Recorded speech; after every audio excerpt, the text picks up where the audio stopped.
Hello everyone, this is me Tejas Rajpara. It's your નવરામનાથી artist art ગ્રુપના સિરીઝના નવા એપિસોડમાં તમારું સ્વાગત છે. આજે આપણે એક એવા કલાકારને મળીશું કે જે પોતાના નવરાશના સમયમાં એટલે કે ફ્રી સમયમાં પોતાની કલાને ડેવલપ કરીને કલા જગતમાં એક અનોખું નામ ધરાવે છે. ચકલી પ્રેમી હોવા સાથે આ કલાકારનું શું કહેવું છે ને આ કલાકાર કોણ છે, વધુ સમય ન વિતાવતા આપણે સીધા એમની સાથે વાત કરીએ. તમારા વિશે મને. હા, મારું નામ મેઘના પંડ્યા છે. હું અમદાવાદી છું. નવરા અમદાવાદી કહેવાય એવી રીતની અમદાવાદી છું, જે નવરા કામમાં પેઇન્ટિંગનું કામ કરે છે અને એને બહુ જ નવરાશને સારો ઉપયોગ કરી રહી છે. મને તમારા પેઇન્ટિંગ વિશે થોડું જણાવો. આ વખતનો મારો સબ્જેક્ટ કેરાલા મ્યુરલ આર્ટ છે, જે કેરાલામાં મંદિરોમાં પહેલા ભીંતો ઉપર જે ચિત્રો થતા હતા એને મેં કેનવાસ પર કર્યા છે. જેમાં કથકલી છે, જે એક નાટ્ય સ્વરૂપ છે, જેમાં જે આપણા દેવો રામ હનુમાનજી એ બધાને પ્રેઝન્ટ કરતા હતા એ વિશેની સ્ટોરી કહેતા હતા.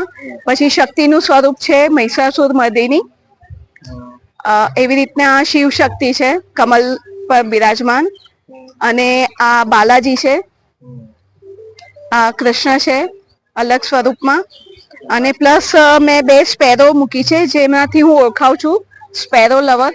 જે અત્યારે ચકલીઓ આપણી લુપ્ત થઈ રહી છે એના અવેરનેસ માટે, અને આઈ લવ ચકલી, સો એ બી મેં મૂક્યું છે. હું 2015માં મારા મોટો સન છે એને 12th એક્ઝામ આપી, પછી હું થોડી ફ્રી થઈ એનામાંથી. પછી મેં બેઝિક એનેટોમીથી શીખવાનું ચાલુ કર્યું. 2 વર્ષ 3 વર્ષ જેવું હું બેઝિક શીખી આખું, અને પછી મેં પેઇન્ટિંગ કરવાનું સ્ટાર્ટ કર્યું. હોબી તરીકે સ્ટાર્ટ કર્યું હતું, પણ હવે થોડું પ્રોફેશન થઈ ગયું છે ને હું ઓર્ડરથી ને એમ બધા. મારું ફર્સ્ટ પેઇન્ટિંગ સોલો પેઇન્ટિંગ હતું જે મેં વોટર કલરમાં કર્યો હતો શો, અને પછી આ મારું 9મું એક્ઝિબિશન છે ગ્રુપ શોમાં.